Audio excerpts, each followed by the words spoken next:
Good morning, good afternoon, and good evening, and welcome to the second episode of Thrive Talk. And Thrive International is a company all about online advertising and an e-commerce crypto company. And we offer businesses and individuals the opportunity to advertise and sell their products and services to a global Bitcoin community. Now, I'm Willie Breed, your host, and just to give you a bit of a background again, I've got about 20 years experience in the industry, and through the years I've gone through a lot of companies, looking at them, studying them, and picking up what works and what doesn't work.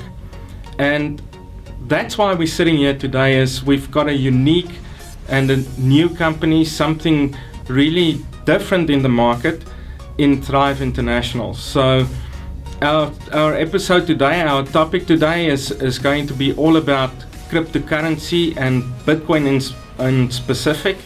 And I've got my co-host Gerard van der Merwe here today. Welcome, Gerard. Thank you, Willie. It's always a pleasure to be on the show. Very excited topic. Bit of background about myself. I've had a couple of my own companies, so I've been around the mill, know how to build businesses, understand business. I've been an IT professional for some of the biggest corporates out there, Tyco International specifically, been there for many, many years. So when cryptocurrency came around, from my IT background and the potential that it holds in terms of being a universal payment platform, I was very, very, very excited.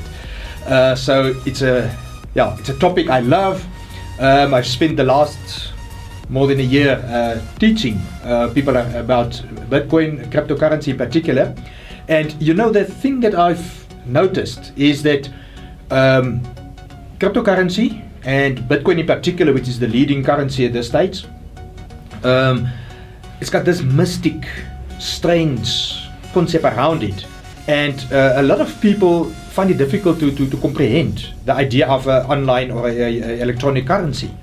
And yet, the people that are most keen to learn about it is exactly people that's coming from previously disadvantaged environments, people that have a barrier to get into the traditional banking systems for simple reasons, literally down to absurd stuff like he cannot prove that he was born. Now he cannot open a bank account. So in other words, he's been sidelined by the mainstream economy that takes place on the traditional banking system, or in that environment, which is the core of our whole economy. And yet, cryptocurrency gives exactly those people, or anybody for that matter, the opportunity to get involved in an economy where they can trade globally, all over the world, without geographical or physical barriers. They can bring their business in there, they can receive payment, they can make payment. And it's a matter of somebody sitting in a rural area, if he's connected to the internet, can order goods from China and pay with cryptocurrency instantaneously. So how difficult is it to open a wallet? We're talking about Africa and people in the rural areas, so how difficult is it to open a wallet? To open a wallet is as easy as opening an email account. I mean, go onto the internet, go and open up a new Gmail account for you. That is almost more difficult even than what it is to open up a cryptocurrency wallet. It is so simple. But I think the barrier for most people is not so much the technology, because the technology is straightforward. It's similar to things that we are familiar with, like we've used the analogy of email. I think the barrier is psychological. It's a concept that people cannot relate to. I mean, how can you use electronic money for payment? Where's my money? You say it's on the internet, but I'm used to, I go to an ATM, I draw my money, I can hold it. Now I know I've got my money, or I put it in my bank account. Now you want to sell me things, paying me with electronic money that's somewhere out there. It's a concept that people find difficult to relate to. And I think if today with this session, we can just do that paradigm shift, we've accomplished our objective. But it's actually like a global online banking system almost, because if you think about it today, our banking systems today is all digital. How many people actually still go to the bank and draw money and physically go and pay their accounts?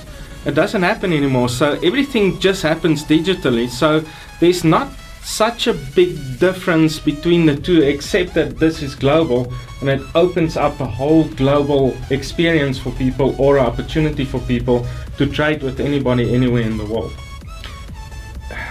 The most common question I still do get during my training sessions is, yes, but where is my money? You paid me with Bitcoins or with a cryptocurrency, so what now?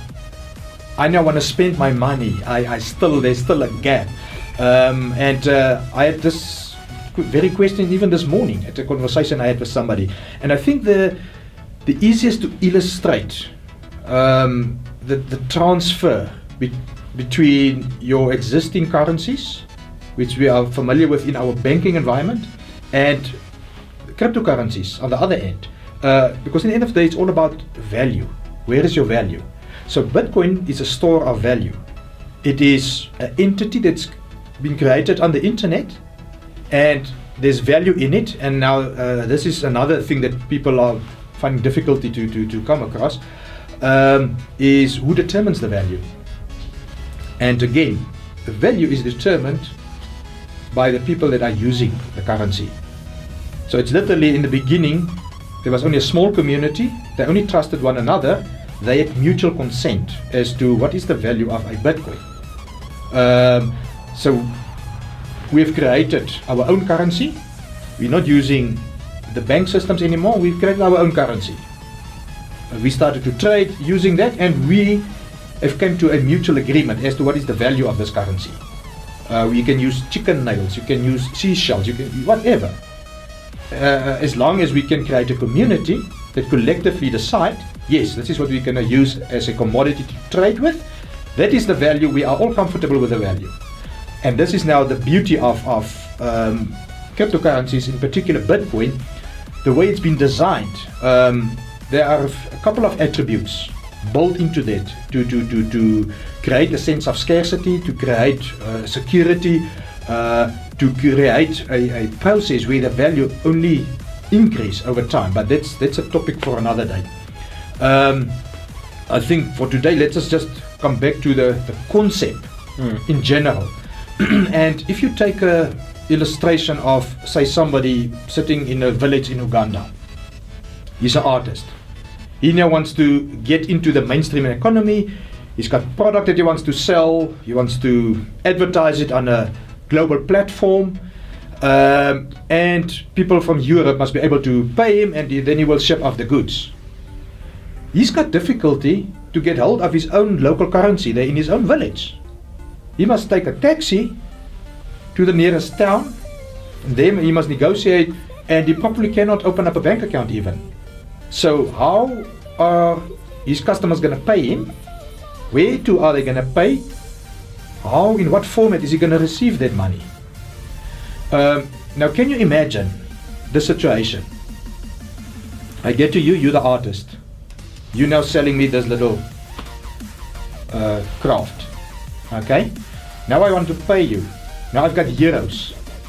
But you say, you don't know what euros are. You can't use it. What must you do with euros here locally? Can I give you dollars? Dollars, you must go to town again. It's a headache. Give me something I can use. Then I can say, I see you got a cell phone. Okay? I've got a cell phone. Can I transfer you airtime? How much is this thing? This thing is $2. If I transfer $2 worth of airtime from my cell phone to your cell phone, do you have something of value that you can use there in exchange? Airtime. Yes, you've got airtime. Yeah. All right. So in other words, we can come to a mutual agreement that I buy this from you. It's worth $2. Let me transfer $2 worth of airtime from my phone to your phone, and then the transaction is done. Okay. So payment was made. I've transferred using a device. Electronically, I've transferred value to you onto your device. So where is the value? Do I have the value, or do you have the value? No, I've got the value. Okay, so it's with you now. I've transferred control over it. I can't determine what's going to happen with that $2 worth of airtime anymore. Yes. It's now in your control, you manage it. And now this is the whole irony. If you need to pay $1 to somebody else, it is possible that you can transfer $1 worth of airtime to him Airtime, because yeah. you've got $2 worth of airtime. Yes. So you can use a component of that and transfer to the next guy. And he will also consider it a fair deal Mm. because he received something of value. Yes. And here's the question, and this is the paradigm that a lot of people are battling with, and it is as simple as this. Take out that $2 worth of airtime and put it on the table here for us. Can you do that? No, it's impossible. Okay, how then do you believe that you've got something of value if you can't show it to me? You can't take out your airtime and put it on the table so that we can agree, yes, there But it I is. can use it. You can use it. I can make phone calls with it. Exactly. And are you comfortable that it does actually exist? Yes. Okay, and that's cryptocurrency. It's a currency that exists electronically on the internet. And let's go through the process. How do I obtain my airtime? I took my $100. I went to my service provider. I put $100 on the table. I tell them, listen, I want to buy $100 worth of airtime. They took my money. They transferred $100 worth of airtime onto my device.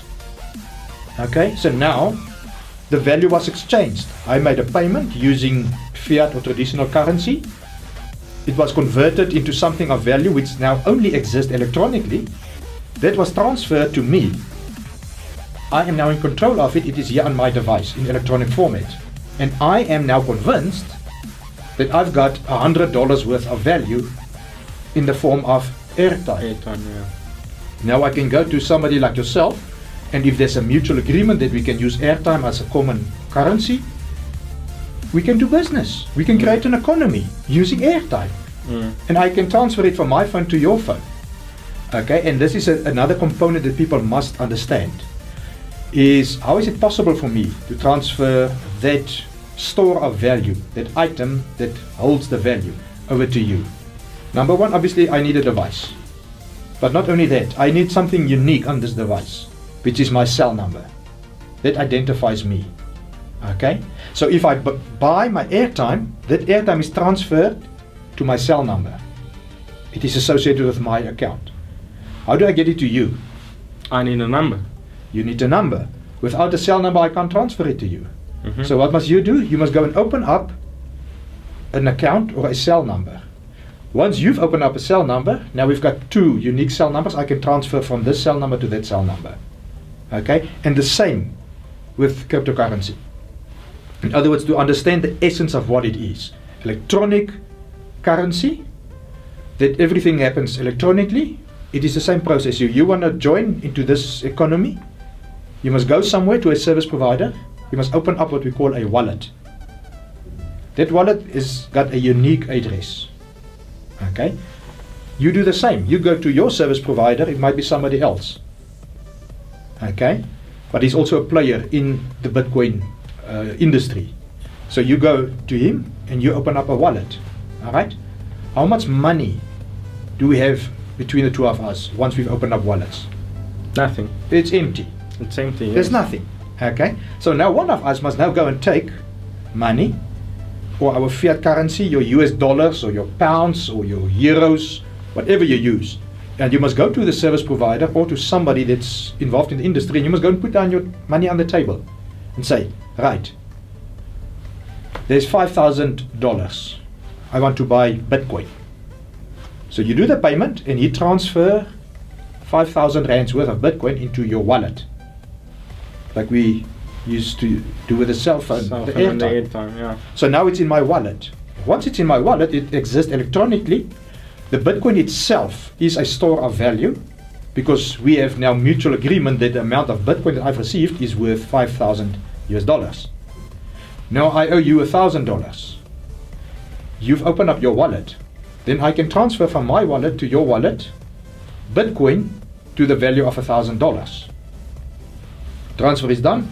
You receive the confirmation and both of us are happy. Payment was done. And that takes the economy not only to the remotest places on the earth, providing that you've got a cell phone connection, providing you've got a device where you can connect to the internet, you can participate in this economy. And it does away with geographical borders, all those controls at those borders, because with the same ease that I can send a SMS from my phone to your phone, with that same ease, I can do $100,000 payment to somebody in Kolkata. It takes place almost instantaneously as well, because it's electronic. Yes. And that obviously raises a whole number of other questions in terms of control, in terms of security. Again, that's a topic for another day. So I think suffice to say in this conversation for today is, if we could just do that paradigm shift for people to understand that cryptocurrency is not this far-fetched, weird idea that us normal human beings cannot relate to. It is so simple to stuff that we are using every day that everybody can relate to it. If you're familiar with and comfortable with the concept of airtime, that has got value that exists on your phone and you can transfer it, then you understand cryptocurrency. Yeah. The very essence of it. Absolutely, and I think it's important to bring the workings within Thrive or the opportunity within Thrive for somebody in that rural area as well, because we deal in online advertising and selling of products and services, that person in that rural area will now be able to open up a wallet, advertise on Thrive International to a global community that are trading in Bitcoin already, and have access to that community of selling his products and his services. And that now changes his whole economy, because now it's not just a small little guy in a small little town. He actually has access to a global community and being able to ship his products all over the world. And that's where Thrive International comes in, because that's what we're driven to do, is to help every single individual and businesses to actually excel, because we give them the opportunity to be part of this global Bitcoin community. Yeah, the potential is mind-blowing. I don't think we can comprehend the scope of the possibilities that's going to be released. It is almost like a catalyst. Yes. We've got no idea of the landslide movement that can be caused by this, because it's an enabler. We have now connected the entire village into a global virtual shopping mall. Yes. The guy in Uganda in a rural area selling his crafts can have a virtual mall next door to the girl in Singapore selling her perfumes. Yes. Can have a store next door to the guy that's selling his financial advice as a service. Yes. It's unreal. It's just unreal, and it's the potential is just endless. The potential is just so endless, because it just opens up this whole new world to every single person. So I think that's a lot for today already, and in our next episode we'll move into other topics within cryptocurrency, and we will also talk about the blockchain, so that people can understand a little bit better about the blockchain. So thank you for joining us today, and we'll see you in the next episode. Thank you. To appreciate, and see you next time.